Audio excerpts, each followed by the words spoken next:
Let's dive straight in.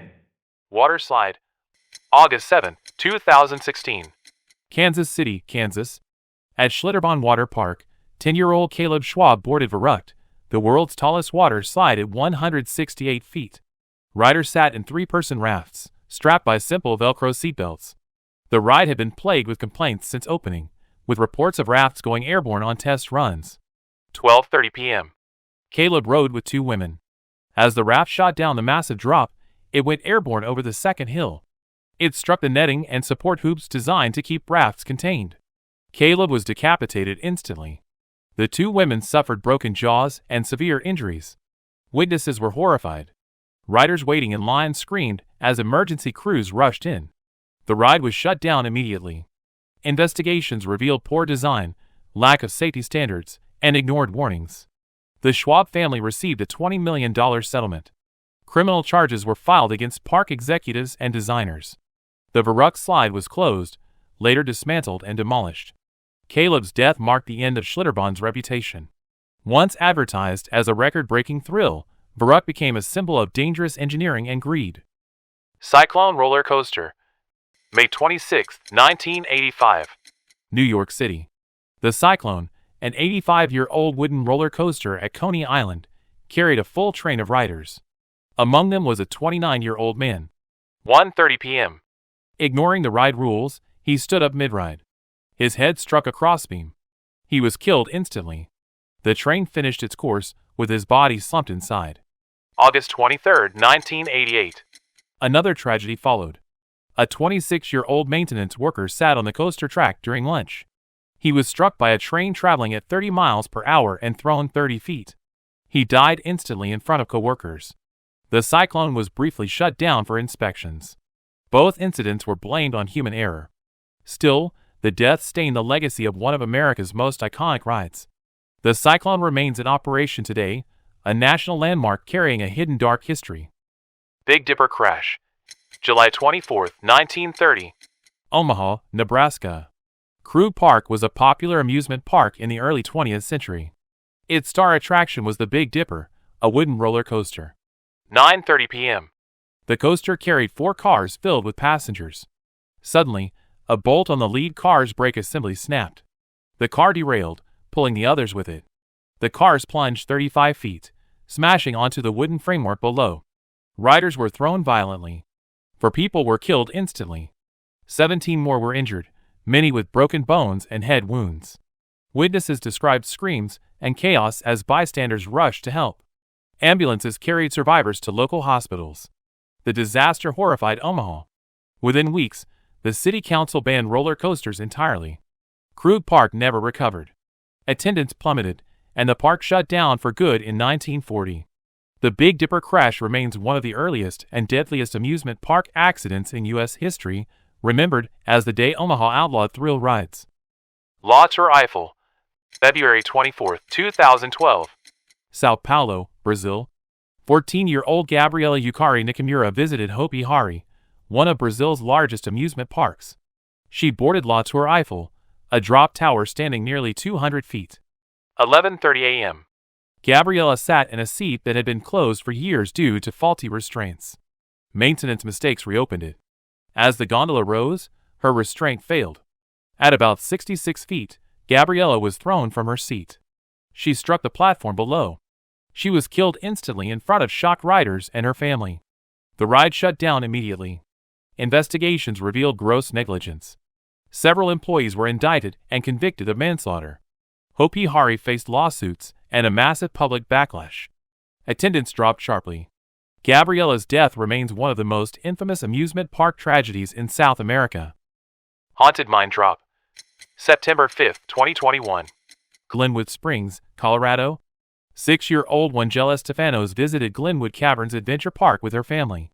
She boarded the Haunted Mine Drop, a freefall ride plunging 110 feet. 7:30 p.m. Wangela sat on top of her seatbelt rather than under it. Ride operators failed to notice during checks. When the gondola dropped, Wangela was ejected from her seat. She hit the base of the shaft and died instantly. Investigations revealed operators ignored warning alarms. The ride had no secondary safety systems. State inspectors called the incident a preventable failure of training and procedures. The park closed for weeks. The ride reopened with stricter rules, but Wandle's death left a permanent scar on the park's name. Her story stands as one of the most haunting recent examples of how a single mistake in restraint checks can lead to tragedy. Alpine Slide, 1980s. Vernon, New Jersey. Action Park was famous for chaos. Its Alpine Slide was the most dangerous ride. Riders sat on small plastic carts and hurtled down a concrete chute. The brakes often failed. Accidents happened daily. Riders flew off the track, smashed into rocks, or skidded across concrete. The park recorded hundreds of injuries, broken bones, concussions, and burns from friction. By 1987, at least 2 people had died. One was a 19-year-old park employee thrown from the cart, striking his head on a rock. Another rider later died from head trauma after flying off the track. The park did little to fix the slide. Instead, they signed waivers and patched people up at the on-site medical tent. Action Park's reckless culture made it infamous. Eventually, lawsuits piled up. Insurance companies refused coverage. The park closed in the mid-1990s, reopening years later under stricter management. The Alpine Slide became a symbol of Action Park's nickname, Class Action Park. Big Thunder Mountain Railroad, September 5, 2003. Anaheim, California. 22-year-old Marcelo Torres boarded Big Thunder Mountain Railroad, Disney's runaway mine train coaster. 9:15 a.m. As the train entered a tunnel, the lead engine's axle snapped. The engine derailed and separated from the rest of the train. Marcelo was crushed beneath the collapsing cars. 10 other riders were injured, several seriously. Panicked guests were evacuated through dark tunnels. Investigations revealed Disney had skipped critical maintenance steps. Worn-out parts weren't replaced. The park accepted full responsibility. The ride was closed for months while safety checks were overhauled. It reopened in 2005 with redesigned systems. Torres's death remains one of Disneyland's most serious accidents and a reminder that even the happiest place on Earth has its tragedies. Rocket Roller Coaster, May 22, 1979. Norfolk, Virginia. The Rocket Roller Coaster was a wooden ride at Ocean View Park. That evening, the coaster carried a full train of passengers. 7 p.m. As the train sped around a sharp curve, the cars derailed. Several cars plunged to the ground. 3 riders were killed instantly. 17 others were injured. Witnesses described chaos as rescuers pulled people from shattered wood and twisted steel. The ride shut down immediately. Days later, the entire park closed permanently. Ocean View had already been struggling financially. The crash sealed its fate. The rocket's collapse became one of the worst coaster accidents of the 1970s and ended the park's history in a single night. Superman Tower of Power, June 21, 2007. Louisville, Kentucky. 13-year-old Caitlin Lassiter strapped into Superman Tower of Power, a 177-foot drop tower. 4:30 p.m. As the gondola rose, a cable snapped. The whipping cable wrapped around Caitlin's legs. When the gondola dropped, the force severed both of her feet. Other riders screamed in panic as the gondola hit the ground. Caitlin survived after emergency surgery. Doctors reattached one foot, but permanent damage remained. The ride was dismantled and removed. Six Flags faced lawsuits and public outrage. Caitlin's accident showed how one snapped cable could turn a thrill ride into a nightmare in seconds. Firecat Ride, May 26, 1977. Mason, Ohio. 3 park workers performed maintenance on the Firecat roller coaster. They entered the ride area to check track conditions. 10:30 a.m. Another employee, unaware they were inside, sent the cars around the track. The cars slammed into the workers at full speed. All 3 men were killed instantly. The accident horrified staff and park guests. Safety rules were immediately rewritten, forbidding maintenance workers from entering tracks without lockout systems. The Firecat continued operating for years, but the memory of the tragedy stayed with employees. It remains one of the worst behind-the-scenes amusement park accidents in U.S. history. Matterhorn Bobsleds, January 3, 1984. Anaheim, California. 48-year-old Dolly Young visited Disneyland and boarded the Matterhorn Bobsleds. She sat alone in her car. 12:30 p.m. During the ride, Dolly was thrown from her seat onto the track below. Within seconds, another bobsled car came racing down and struck her body. She died instantly in front of horrified riders. The ride was shut down immediately. Guests were evacuated while police investigated. It was later determined Dolly's seat belt either malfunctioned or wasn't secured properly. Disney quietly redesigned the ride's restraint system after the incident. But Dolly's death became one of the most infamous accidents in the park's history. The Matterhorn, one of Disney's most beloved attractions, carried a hidden tragedy within its icy slopes. New Texas Giant. July 19, 2013. Arlington, Texas. 52-year-old Rosa Esparza boarded the new Texas Giant, a hybrid wooden and steel coaster. 6:30 p.m. Witnesses noticed her lap bar looked loose. As the train dropped its massive first hill, Rosie was ejected from her seat. She struck a support beam and was killed instantly. Her family, seated behind her, watched the accident unfold. Guests screamed as the train continued on without her. The ride was closed for months. Investigators reviewed the restraint systems. Six Flags modified lap bars and added new safety belts.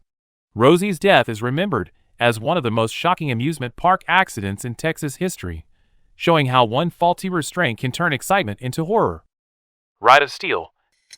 July 8, 2011. Darien Lake, New York. 29-year-old Iraq veteran James Hackamer visited the park with family. He had lost both legs in combat, but wanted to ride the Superman Ride of Steel. 5:30 p.m. Hackamer boarded the coaster. Because of his injuries, the lap bar restraint didn't secure him properly. As the train crested a hill, Hackamer was ejected. He was thrown from the train and died instantly. Witnesses were horrified. Staff shut the ride down immediately. Investigators determined the restraints weren't designed for riders without legs. The park faced lawsuits and criticism.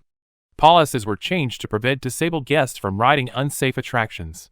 Hackamer's death remains one of the most controversial accidents in amusement park history. Flight Commander. June 9, 1991. Mason, Ohio. 32-year-old Candy Taylor visited Kings Island and boarded Flight Commander, a ride that spun riders in tilting cockpits. 10 p.m. Taylor was intoxicated and rode alone. As the ride tilted and rotated, she slipped partially out of her seat. Within seconds, she fell more than 50 feet to the ground below. She was killed instantly. The ride was closed immediately. It reopened weeks later, but never recovered from the stigma. By 1995, it was permanently removed. Candy's death remains one of Kings Island's darkest tragedies, remembered as a fatal mix of alcohol, poor supervision, and risky ride design. The Batman Ride. June 28, 2008. Atlanta, Georgia. 17-year-old Asia Ferguson visited Six Flags with his family. He boarded the Batman, an inverted roller coaster where riders' legs dangle below the track. During the ride, Ferguson's hat flew off. After it ended, he climbed two 6-foot fences into a restricted area to retrieve it. 2:30 p.m. As he searched under the track, another train approached at 50 miles per hour. A rider's dangling foot struck his head. The impact was instant. He was decapitated. Witnesses screamed as the train continued into the station. Park staff rushed to block the area. The ride reopened the next day with added fences and warning signs. But Ferguson's death is still remembered as one of the most graphic and shocking amusement park accidents in U.S. history.